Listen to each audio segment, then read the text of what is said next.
நேற்று இந்த கூட்டணி பேச்சுவார்த்தைலாம் முடிஞ்ச பிறகு பத்திரிகையாளரை பார்த்து முதலமைச்சர் வந்து இப்படி வணக்கம் போட்டு அப்படின்னாரு, காங்கிரஸை முடிச்சிட்டாரு இல்லை கூட்டணி முடிஞ்சிருச்சா? ஓ, அதுக்கு இப்படி ஒரு பொருள் இருக்குன்னு நீங்க சொல்லிதாங்க தெரியுது.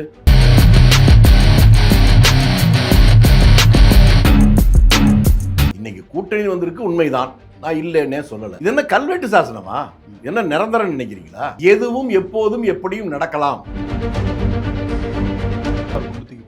எல்லாம் இப்பதான் அமைக்கப்படா ஒரு கூட்டணி உருவாகிருக்குது, நீங்க எப்போனாலும் எதுனாலும் நடக்கலாம் அப்படிங்கிறீங்களா? ஆஹா, இப்பதாங்க உங்களை மாதிரி ஆட்களுக்கு உண்மையை சொல்ல வேண்டியிருக்கு. தமிழ்நாடு காங்கிரஸ்ல உள்ளவங்க எல்லாம் மகிழ்ச்சியாக கூட இருக்கலாம், ஆனா ராகுல் காந்தி இது குறித்து ஒரு செய்தி கூட வெளியிடலையே. ஏதோ ஒரு சந்தேகத்தை கலப்புது. நீங்க இதை சரியா கேக்குறீங்க. எனக்கு உண்மையை சொல்லவும் கஷ்டமா இருக்கு, ஆனா என்னால பொய் சொல்லவும் முடியாது.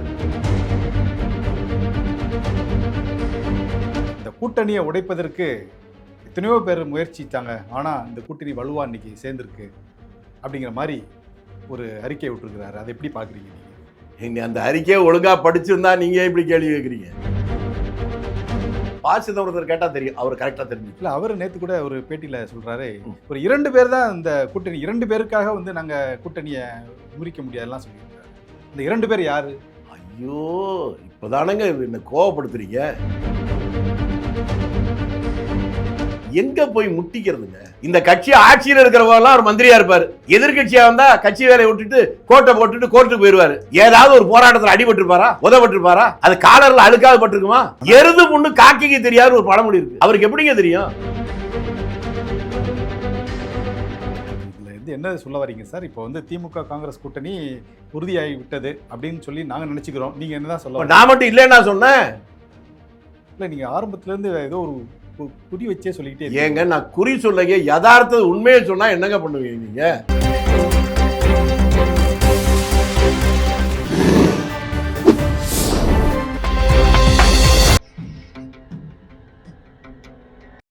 தமிழ் அலை நேயர்களுக்கு வணக்கம். இன்றைய சந்திப்பில் நம்மோடு இணைந்திருப்பவர் காங்கிரஸ் கட்சியின் மூத்த தலைவர் திரு திருச்சி வேலுச்சாமி அவர்கள். வணக்கம் சார். வணக்கம் வணக்கம். ரொம்ப சந்தோஷமா இருக்கீங்க போல சார்? எப்போதும் சந்தோஷமா இருப்பேன். நேற்று மாலை வந்து திமுக காங்கிரஸ் கூட்டணி, அதாவது நீண்ட இழுபறிக்கு பிறகு நேற்று மாலை உங்களுடைய 2 பேருக்கான கூட்டணி வந்து உறுதியாயிருக்கு. நீங்கள் இதை 2 விஷயமா நான் சொன்னாதான் உங்களுக்கு புரியும். ஒன்று, ஒரு 3 மாதத்துக்கு முன்னால் நீங்கள் காங்கிரஸ் எங்கே இருக்குன்னு கேட்டிங்களா? ஆமாம், எல்லாரும் கேட்டாங்களா? இந்த 3 மாதம் காங்கிரஸ் பற்றி பேசாத யாராவது உண்டா? எல்லாரையும் பேச வச்சிட்டோம்ல. அதுக்கு தூண்டில் போட்டது நீங்கள் தானே? ரைட்டுங்க, அந்த வகையில் எனக்கு மகிழ்ச்சி. ஆனால் அடுத்து ஒன்று, நீங்கள் ஒரு உண்மை யதார்த்தத்தை புரிஞ்சுக்கணும். இன்னைக்கு கூட்டணி வந்திருக்கு, உண்மைதான், நான் இல்லைன்னே சொல்லலை. இது என்ன கல்வெட்டு சாசனமா? என்ன நிரந்தரம் நினைக்கிறீங்களா? எதுவும் எப்போதும் எப்படியும் நடக்கலாம் என்பதுதான் தமிழ்நாட்டில் இருக்கக்கூடிய அரசியல் நிலைமை. இதுக்கு கடந்த காலத்திலே நான் ஏற்கனவே சொன்னது தான். நாமினேஷன் போட்டு வித்ட்ரா பண்றதுக்கு நடுவுலயே ஒரு கூட்டணி உருவானதெல்லாம் உண்டு. புதுசாக ஒரு குண்டு தூக்கி போடுறீங்க. எல்லாம் இப்போ தான் அமைக்கப்படா ஒரு கூட்டணி உருவாகிருக்குது, நீங்கள் எப்போனாலும் எதுனாலும் நடக்கலாம் அப்படிங்கிறீங்களா? ஆஹா, இப்பதாங்க உங்களை மாதிரி ஆட்களுக்கு உண்மையை சொல்ல வேண்டியிருக்கு. என்ன? இதே திமுக காங்கிரஸ் தானே? ஆமாம். போன உள்ளாட்சி தேர்தல் நடந்துச்சா? உள்ளாட்சி தேர்தல் 2 பேரும் பேசி ஒப்பந்தம் போட்டு கையெழுத்து போட்டாங்களா? என்ன ஒப்பந்தம் கையெழுத்து போட்டாங்க? கூட்டணி. அது என்னங்க கண்டிஷன்? 5 முனிசிபாலிட்டியில் சேர்மன் காங்கிரஸ் கொடுக்கறதுன்னு போட்டாங்களா? போட்டாங்க. கையெழுத்தால ஒப்பந்தம் போட்டு கையெழுத்தால போட்டாங்கல்ல, அதுக்கப்புறம் கொடுத்தாங்களா? என்ன சார் பேச மாட்டீங்க? அப்புறம் ஒப்பந்தம் போட்டு கையெழுத்து போட்டா கொடுக்கணும், அதானே இப்ப சொன்னீங்க. ஏற்கனவே கொடுத்தாங்களா? இல்லையே. அதனால எதுவும் நடக்கலாம், எப்படி நடக்கலாம். ஆனா ஒண்ணு, எங்களுக்கு ஒரு மகிழ்ச்சி, இந்த 3 மாசத்துல காங்கிரஸை பத்தி எதிரிகளுக்கு, நண்பர்கள் மட்டுமில்ல, எதிரிகள் கூட பேசாத ஆளே இல்லை. Famous or notorious, you must be alive அப்படிங்கிறதான் அரசியலுடைய பாலபாடம். அரசியல்வாதியோ அல்லது அரசியல் கட்சியோ அவர்களை சரியாகவோ தவறாகவோ மக்கள் மத்தியில் விவாதம் வருவதுதான் அந்த கட்சி அல்லது அந்த மனிதர் உயிரோட்டமோட இருக்கிறான்னு அர்த்தம். அப்படி யாரும் மதிக்காமல் சாதாரணமாக ஒதுக்கி தள்ளி அப்படி நினைத்திருந்த காங்கிரஸ் கட்சி எல்லோரும் பேச வைத்து விட்டோம். அது எங்களுக்கு பெரிய மகிழ்ச்சி தான். ஆனால் அது உங்களுக்கு பெருமையா சார்? பெரிய, அதாவது நிச்சயமா பேச வச்சிட்டோம், பேச வச்சிட்டோம். நிச்சயமா இதுதான் உங்களுடைய எல்லையா? எல்லை எனக்கு எல்லை ஏதுங்க? எல்லைன்னு எதுவுமே கிடையாது. ஒரு தொல்லையா இருக்கு உங்க கேள்வியே.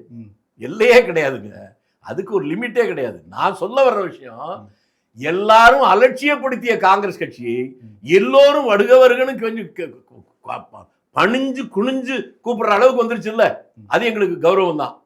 ஆனால் இதுல புரிந்து கொள்ள வேண்டியது, கையெழுத்து போட்டதுனால எல்லாம் முடிஞ்சு போச்சு அப்படின்னு நான் நினைக்க மாட்டேன்.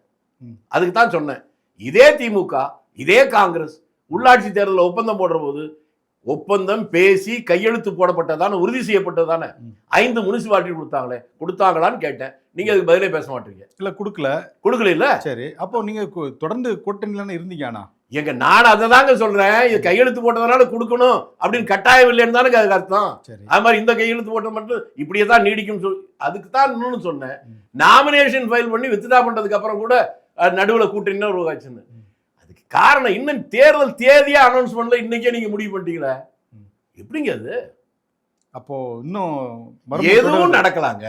நான்லாம் அதுல யதார்த்தவாதியா, யதார்த்தத்தை புரிஞ்சவனா, இதுதான் நடக்கும் இப்படித்தான் நடக்கும் அப்படின்லாம் நினைக்கக்கூடிய அளவுக்கு நான் விவரம் தெரியாதவன் அல்ல. நான் மகிழ்ச்சியான உங்ககிட்ட ஒரு கேள்வி கேட்டேன். அதாவது தமிழ்நாடு காங்கிரஸ்ல உள்ளவங்க எல்லாம் மகிழ்ச்சியாக கூட இருக்கலாம், ஆனா ராகுல் காந்தி இது குறித்து ஒரு செய்தி கூட வெளியிடலையே, ஏதோ ஒரு சந்தேகத்தை கலப்புது. நீங்க இதை சரியா கேக்குறீங்க. எனக்கு உண்மையை சொல்லவும் கஷ்டமா இருக்கு, ஆனா என்னால பொய் சொல்லவும் முடியாது. உங்கள் கேள்வியில் நியாயம் இருப்பதை நான் ஒப்புக்கொள்கிறேன். நாங்கள் பெரிதும் மதிக்கிற எங்களுடைய பெருத்த மரியாதைக்குரிய வீரமங்கை இந்திரா காந்தியுடைய பேரன் ராகுல் காந்தி இவ்வளவு இழுபறிக்கு பின்னாலே இந்த ஒப்பந்தம் போட்டதுக்கு பின்னால் ஒரு சின்ன அறிக்கையாவது தந்திருக்க வேண்டும், ஒரு மகிழ்ச்சியாவது தெரிவித்திருக்க வேண்டும். அவர் எப்போது அது தரவில்லையோ ஒரு சந்தேகம் உங்களுக்கும் எனக்கு மட்டுமல்ல எல்லோருக்கும் யோசித்து பார்த்தால் வரத்தான் செய்யும். அதுக்கு என்ன காரணம்னு தெரியல. இந்த நிமிடம் வரை அவர் ஒரு அறிக்கை கொடுத்ததா எனக்கு தெரியல. இனிமேல் தான் என்ன இருந்தாலும் ஒரு அந்த உண்மை வெளிவரத்தான் செய்யும். ஆனால் நான் சொல்ல வர்ற விஷயம், இதுல சில பேர் நான் தான் பண்ணேன் அப்படிதான் பண்ணேன்லாம் சொல்லிட்டு இருக்காங்களே, இது அல்ல. அதுதான் சொன்னேன், தேர்தல் ஒப்பந்தம் என்பது, தேர்தல் கூட்டணி ஒப்பந்தம் என்பது கல்வெட்டு சாசனம் அல்ல. இது கிவ் அண்ட் டேக் பாலிசி.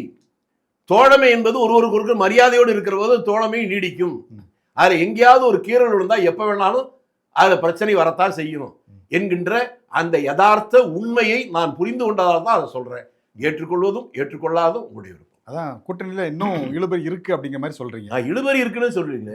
எதுவும் எப்போதும் நடக்கலாம் சொன்னேன். இதுக்கு பேர் இழுபறின்னு அர்த்தம். நீடிக்கலாம் நீடிக்காமலும் போகலாம். அப்படின்னாக்கா நீடிக்காத அப்படின்னு சொல்றீங்களா அப்படின்னு கேட்டா நான் என்ன பண்ண முடியும்? அப்ப இன்னும் வெயிட் பண்ண வேண்டியது இருக்கு காலம். வெயிட் இல்லைங்களா சார், கொள்கை ரீதியாக சித்தாந்த ரீதியாக ஒரு கூட்டணி இருந்தால் மட்டும்தான் அது நிக்க முடியும். இப்ப கொள்கை கூட்டணியா இல்ல. இந்த நாட்டினுடைய சுதந்திரத்துக்காக போராடினது காங்கிரஸ். சுதந்திரமே வேணாம், பிரிட்டிஷ் ராணியே இருக்கட்டும், ஆட்சியின் பண்ண மாநாடு போட்டு கூட்டம் போட்ட அந்த திராவிட இயக்கம், அது ரெண்டு பேரும் எப்படி கொள்கையில் ஒன்னா இருக்க முடியும்? அதல்ல. 23 வருஷம் இருக்கீங்களா தொடர்ந்து? இருக்கிறேன் சார். நான் இல்லைன்னு சொன்னா நீங்க கேட்கிற கேள்வியை நான் மறுத்தாதானே நீங்க இது கேள்வி கேட்கணும். அதனால கொள்கை கூட்டணி சித்தாந்தத்தின் அடிப்படையில் இருக்க கூட்டணி தான் மாறவே முடியாதுன்னு சொல்லணும். இப்ப இது வெற்றி தோல்விக்காக ஒரு ஏற்பாடு தானே இந்த கூட்டணிகள். அதனாலதான் கொள்கையை கடந்தாலும் மற்ற இப்ப தமிழ்நாட்டில் இருக்க கூட்டணி எடுத்துங்க, எல்லா கட்சிகள்லையுமே பல்வேறு வித்தியாசமான சிந்தனை இருக்க கட்சிகள்லாம் ஒன்னா சேருது. அதுக்கு என்ன காரணம்? ஒரே காரணம். ஒரு பெரிய தலைவர் சொன்னாரு, அன்னைக்கு எனக்கு புரியல, என்ன வேலுசாமி நீ பெரிய கொள்கை லட்சியம் சொல்றேன். நான் சொல்றது 80களில், கிட்டத்தட்ட 45 வருஷத்துக்கு முன்னால. பேரையே சொல்லிடுறேனே, மறைந்த இரா செழியன், அவரு நானும் ஒரு முறை திண்டுக்கல்ல காரில் 2 பேரும் பேசிக்கிட்டே வந்தோம். அப்ப அவர் சிரிச்சாரு. என்னன்னு கேட்டேன். என்ன பெரிய கொள்கைன்னா பேசல, புரியலையா, இன்னும் நீ முழுசுமா புரிஞ்சுக்கலன்னாரு. என்ன சொல்றீங்கன்னு. Politics is art of favour. என்னையா அப்படி சொல்றீங்க? அப்புறம் கொள்கை வேண்டாமா? அதெல்லாம் இளம் வயசுல அப்படித்தான் இருக்கும், கொஞ்சம் நாளானா உனக்கு அப்பதான் புரியும்னாரு. அவர் அன்னைக்கு சொல்லும் போது எனக்கு புரியல, இப்ப புரியுது. ஒரு கட்சியோ ஒரு தலைவரோ அவர்கள் எடுக்கிற முடிவு என்பது அதில் தங்களுக்கு என்ன லாபம் அல்லது தன்னுடைய கட்சிக்கு என்ன லாபம் என்று மட்டுமே பார்த்தா முடிவு எடுக்கிறாங்க. இந்த காலத்தில் போய் கொள்கை ரீதியாக சித்தாந்த ரீதியாக இருக்கணும் அப்படிங்கிற அவசியம் இல்லைங்கிற நிலைமை வந்திருக்கிறாங்க. நான் யதார்த்தத்தை புரிந்ததால் சொல்லுகிறேன். நீங்கள் ஏற்றுக்கொள்வதும் ஏற்றுக்கொள்ளாமல் இருப்பதும் நியாயம் தெரிந்த, யதார்த்தம் தெரிந்த, நாட்டு நடப்பு தெரிந்த பொதுமக்கள் இதை ஒத்துக்கொள்வார்கள். ஒரு யதார்த்தமான ஒரு கேள்வி சார். அதாவது இந்த பேச்சுவார்த்தைலாம் ஆரம்பிக்க முன்பே ஆட்சியில் பங்கு, அதிகாரத்தில் பங்கு, எங்களுக்கு வந்து அதிக இடம் வந்து ஒதுக்கி கொடுக்கணும் அப்படின்லாம் காங்கிரஸில் வந்து எல்லாரும் பேசினாங்க. நேற்று இந்த முடிவு வந்த உடனே நான் யாரெல்லாம் பேசினாங்களோ அவங்களெல்லாம் கண்டிப்பாக ஒரு பேட்டி எடுக்கணும் அப்படின்னு முடிவு பண்ணும்போது எனக்கு முதல் தோணுனது திருச்சி வேலுசாமி சார் அவங்க தான். நீங்கள் தான் சொன்னீங்க ஆட்சியில் பங்கு வேணும், அதிகாரத்தில் பங்கு வேணும். ஏன்னா காங்கிரஸ் வளர்கிறதுக்கான ஒரு வாய்ப்பு இந்த காலகட்டத்தில் உருவாயிருக்கு. ஆனால் நேற்று நீங்கள் சொன்ன எதுவுமே நடக்காமல் ஒரு 28 தொகுதி சட்டசபைக்கும் ஒரு ஒரு ராஜ்யசபா சீட்டு மட்டும் உங்களுக்கு கொடுத்து அக்ரிமெண்ட்டை முடிச்சுட்டாங்களே. நீங்கள் உங்கள் வார்த்தையே கொஞ்சம் யோசிச்சு பாருங்க. அதிக சீட்டு வேணும்னு கேட்டோம், வந்திருக்கா இல்லையா? ஒரு 3 சீட்டு அதிகம்ங்கிறீங்க. நீங்கள் கேட்டது 40 கிட்டலாம் கேட்டீங்க. ஏங்க நாங்கள் 100 கூட கேட்டிருப்போம். ஏற்கனவே 25, அது 18 எம்எல்ஏ, அதில் ஒரு தொகுதி திரும்பி எடுத்துக்கிட்டாங்க. அப்படி பார்த்தா 24 அர்த்தம். 24 பேர் இப்போ 28 கொடுத்துருக்காங்க. ஆக எண்ணிக்கை கூட வந்திருக்கு. சந்தோஷம். சந்தோஷம் நான் எப்பங்க சொன்னேன்? நீங்க சந்தோஷப்படுறதுக்கெல்லாம் என் மேல எடுத்து கொடுக்குறீங்க. உங்களுக்கு அரிப்பு வந்தா நீங்க தான் சொல்லிக்கணும்.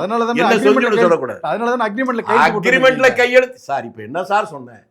அக்ரிமெண்ட்ல கையெழுத்து ஏற்கனவே திமுக போட்டுதே செஞ்சுதான்னு கேட்டேன். நீங்க மட்டும் தான் கையெழுத்து போட்டு அக்ரிமெண்ட் ஒத்துக்காம போவீங்களா? உங்களுக்கு ராஜ்யசபா சீட்லாம் கொடுத்துட்டாங்களே, அதான் முடிஞ்சு போச்சுல்ல.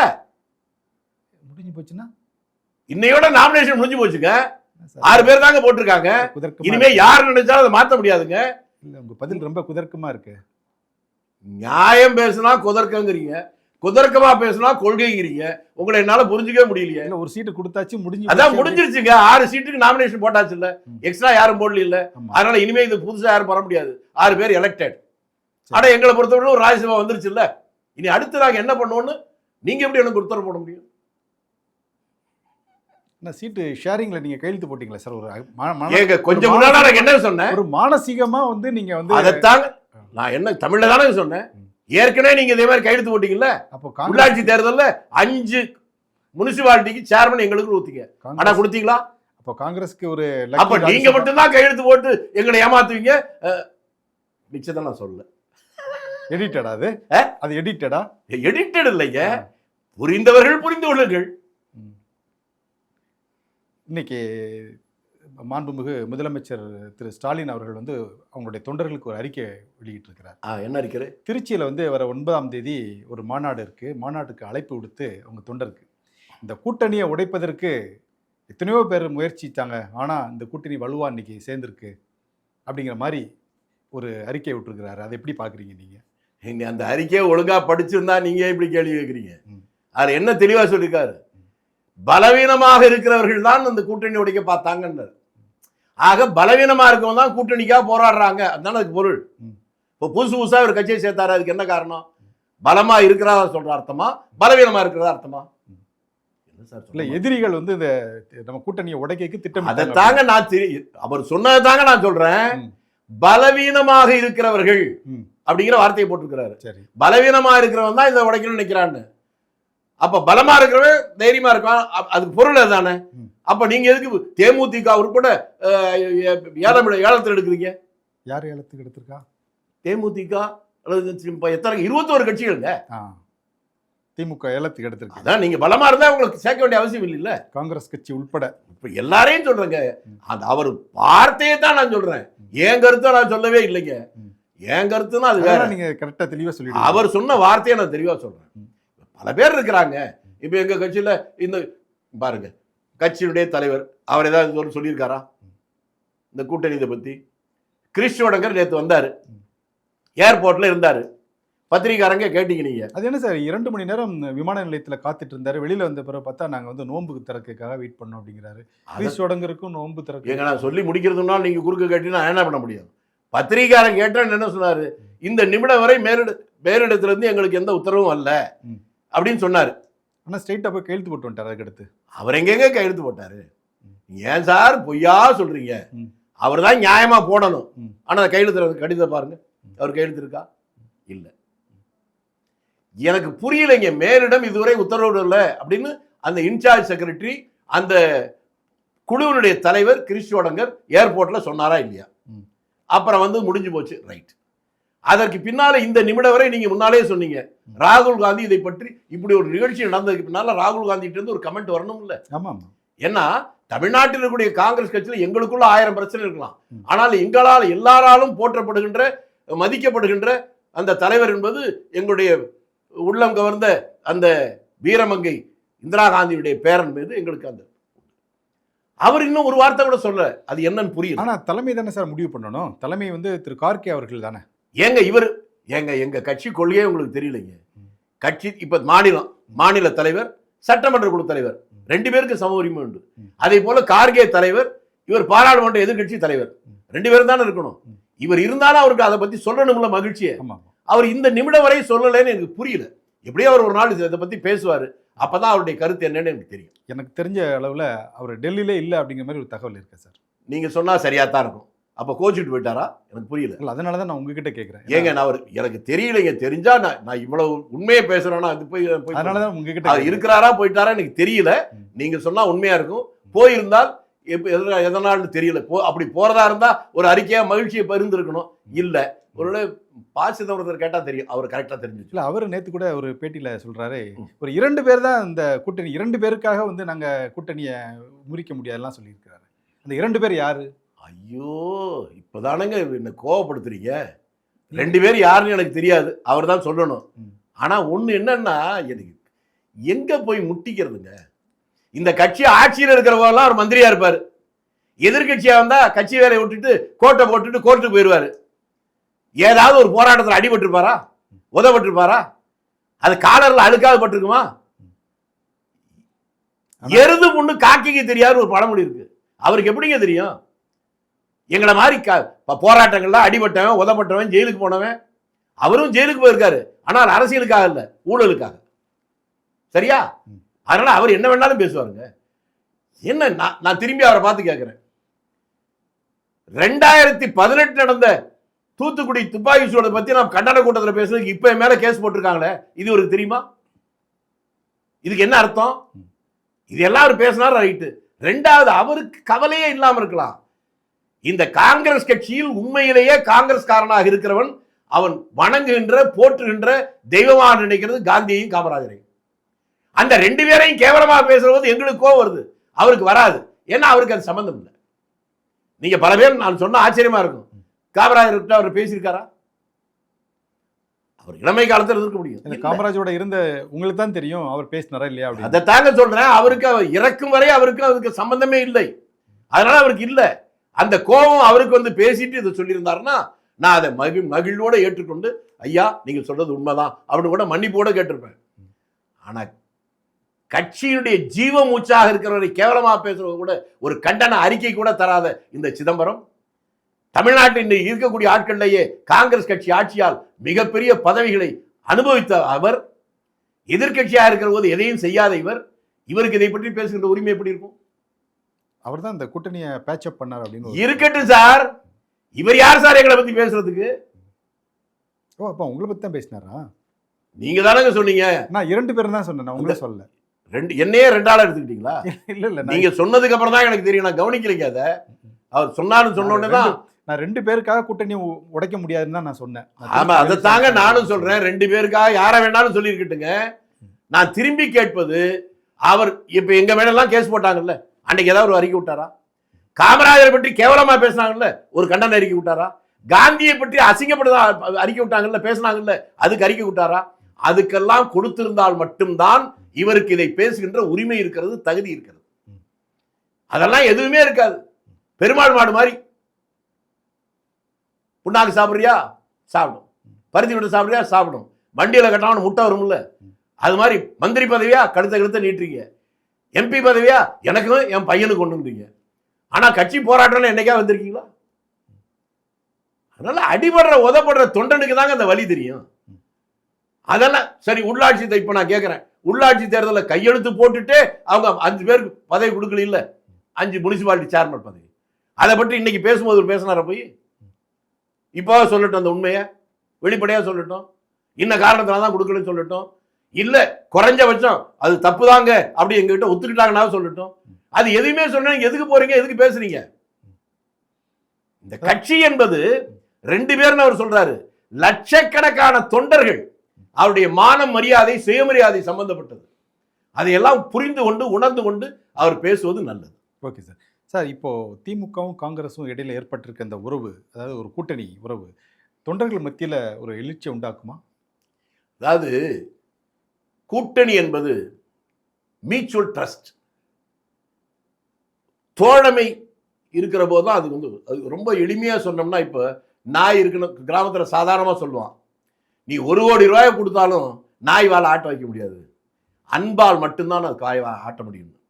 அதே போல தொண்டர்கள்ட்ட நீங்க எந்த காசு கொடுத்து பணம் கொடுத்தல்ல, அந்த நட்பும் அன்பும் பரஸ்பர மரியாதையும் தான் அந்த தோழமையை பலப்படுத்தும்.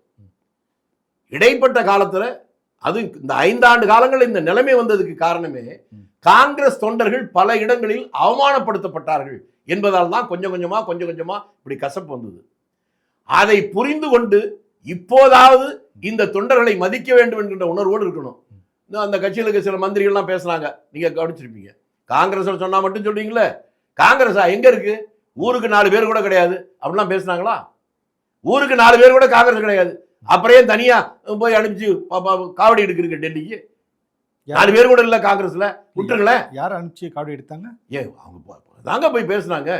எங்க டெல்லியில போய் எத்தனை தடவை இருந்து போய் பேசிட்டு இருந்தாங்க. திரும்ப கனிமொழியை சொல்றீங்களா? அவரும் போனாருங்க, எல்லாரும் போனாங்க இல்லைங்களா?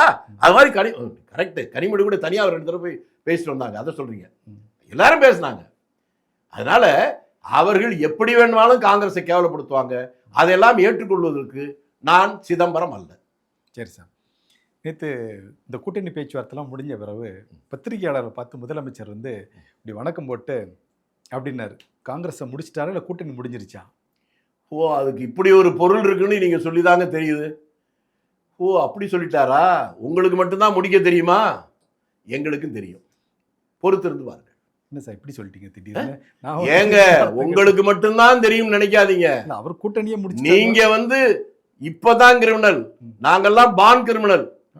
140 வருஷம் ஆச்சு எங்க கட்சி ஆரம்பிச்சு. கடப்பாறையை முழுங்கிட்டு சுக்கு கஷாயம் குடிக்காம ஜீரணிக்க முடியும் எங்களால. காங்கிரஸ் நீங்க அலட்சியமா நினைச்சீங்கன்னா தப்பா போயிடும். இதுல என்ன சொல்ல வரீங்க சார்? இப்போ திமுக காங்கிரஸ் கூட்டணி உறுதியாகி விட்டது அப்படின்னு சொல்லி நாங்க நினைச்சுக்கிறோம். நீங்க என்னதான் சொல்ல? நான் மட்டும் இல்லைன்னா சொன்னேன். இல்ல, நீங்க ஆரம்பத்துல இருந்து ஏதோ ஒரு குறி வச்சே சொல்லிக்கிட்டே ஏங்க, நான் குறி சொல்லுங்க, யதார்த்த உண்மையை சொன்னா என்னங்க பண்ணுவீங்க நீங்க? பசி வந்தா சாப்பிடுங்க அப்படின்னு சொல்றேன். நாங்க கூட்டணி சாப்பிட்டு தான் ஆகணுமா அப்படி கேட்டா? இல்ல சார், நாங்க கூட்டணி முடிஞ்சிருச்சுன்னு புள்ளி வைக்கிறோம். ஆனா நீங்க அடுத்த ஒரு புள்ளியை வச்சு அது எப்படி கூட்டணி ஃபுல் ஸ்டாப் வச்சீங்கன்னா உங்களுக்கு அரசியலே தெரியல, அது கமாதான். அப்படி பாத்தீங்கன்னா திமுக காங்கிரஸ் கூட்டணி இருந்திருக்கு, எதிராக இருந்திருக்கு.